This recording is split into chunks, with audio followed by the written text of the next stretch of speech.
Hello everyone, আবারও চলে এসেছি নতুন একটা ব্লগ নিয়ে। আমি জয়িত্রী চক্রবর্তী, সবাইকে স্বাগত জানাই আমার চ্যানেল এক্সপ্লোর দি এনজয়মেন্টে। আর আশা করছি সবাই খুবই ভালো আছেন।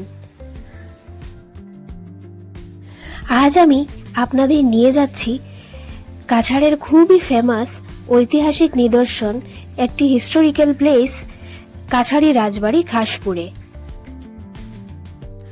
তারাপুর ইন্ডিয়া ক্লাব থেকে খাসপুরের ডিস্টেন্স প্রায় 20 থেকে 25 কিলোমিটার। গাড়িতে ওই সময় মোটামুটি প্রায় 1 ঘন্টা। এবার টাউনের জ্যাম আর গ্রামাঞ্চলের ওই রাস্তার উপর বেস করে সেই সময়টা কিছুটা কম বেশি হতে পারে। আকাশে এই হালকা মেঘ থাকার পরেও রোদের একটা ভ্যাপসা গরম ছিল, আর যেহেতু বৃষ্টি হয়েছে তাই রাস্তাটাও অনেকটাই খারাপ ছিল। তো শেষমেশ আমরা পৌঁছে গেছি। এন্ট্রি করার সাথেই এখানে হাতের বাম দিকে একটা বিল্ডিং রয়েছে। সেই বিল্ডিংয়ে প্রথমেই নিজের নাম, ফোন নাম্বার আর কতজন আছে সেটা রেজিস্টার করে নিতে হয়। তো রেজিস্টার করে তারপরে ভেতরে ঢোকার পারমিশন আছে। আর এইখানেই এই বিল্ডিংয়ের পাশেই এখানে মেল ফিমেল বোথের জন্য আলাদা বাথরুমের ব্যবস্থাও রয়েছে। যথারীতি শিলচর থেকে বেশ অনেকখানি দূর হওয়ার কারণে এখানে সচরাচর তেমন আসা হয় না।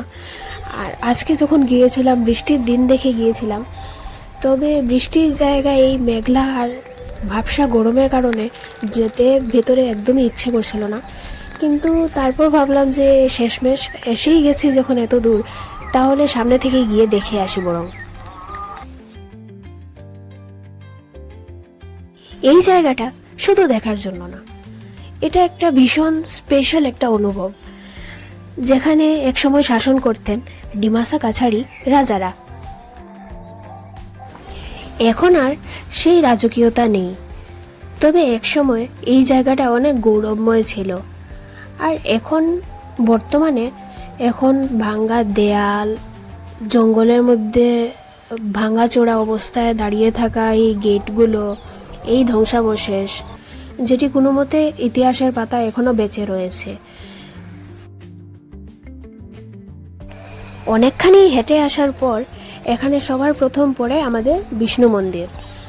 তো এই বিষ্ণু মন্দিরে আগে পুজো হতো, আর তারপরেই বেশ কিছুটা আরও এগিয়ে গিয়ে এইখানে এই যে অ্যাকচুয়াল রাজবাড়িটা রয়েছে।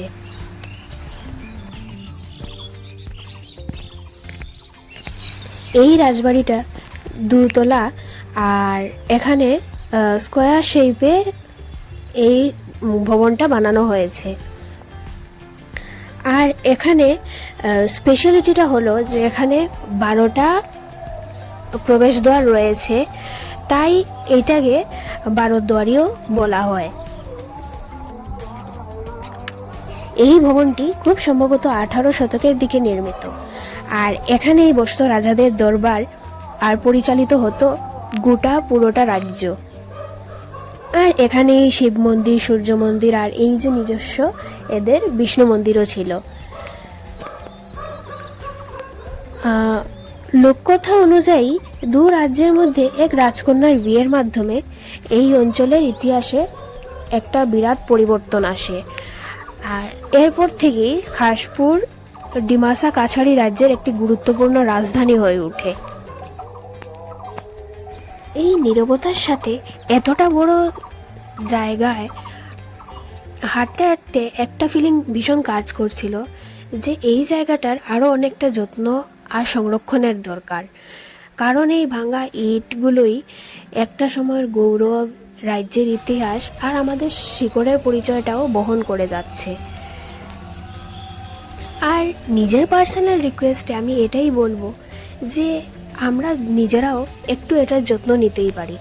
যেমন ভেতরে যাবার পর এখানে ময়লা আবর্জনা না করে, এই স্থাপত্যগুলোর উপর স্ক্র্যাচেস, আঁকিবুকি এসব না করে এটাকে যত্ন করে আমাদের ভবিষ্যতের আরও কয়েক প্রজন্মের জন্য আমরা এভাবে রাখতে পারি। তো এটাই আমার পার্সোনালি রিকোয়েস্ট। আর আর এখানে রাজবাড়িটা ঘুরে আমরা বেরিয়েও পড়েছি। আর চলো দেখা হচ্ছে নতুন কোনো আরেকটা ব্লগে। আর আমার এই ভিডিওটা ভালো লেগে থাকলে আমার চ্যানেলটাকে সাবস্ক্রাইব করে লাইক করে দেবেন। Thank you.